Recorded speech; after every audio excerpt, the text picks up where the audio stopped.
उत्तर बंगोपसागर पार्श्ववर्ती दक्षिण बांग्लादेश उपकूल सृष्टि होइछि घूर्णिबलय। वायुमंडलर 1.5 ରୁ 5.8 किलोमीटर उच्चता जाए सक्रिय रही लघुचाप प्रभाव में आसंता 3 तारिख बेलू उत्तर पश्चिम बंगोपसागर एवं तार पार्श्ववर्ती अंचल एक लघुचाप क्षेत्र संभावना रही। आंचलिक पाणीपाग विज्ञान केन्द्र सत्यतम सूचना अनुसार आसंता 6 तारिख पर्यंत सारा राज्य में प्रबल अति प्रबल वर्षा होबार संभावना रही।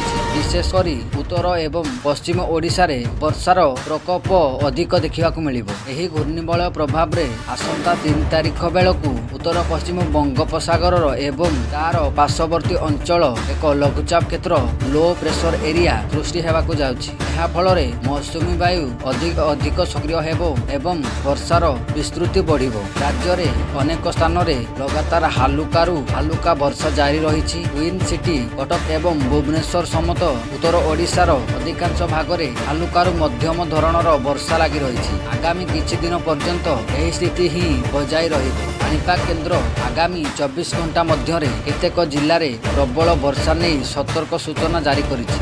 उत्तर ओडिशार मयूरभंज एवं केन्दुझर जिलार अति प्रबल वर्षा हेबार आशंका रही। एही दुई जिलार केतेक स्थान में प्रबलरू अति प्रबल वर्षा हो पारे, जहाँ फल जलबंदी समस्या देखा जाय पारे। उपकूल एवं दक्षिण ओडिशार प्राय 8टी जिला प्राय येलो वार्निंग जारी करा जायछि।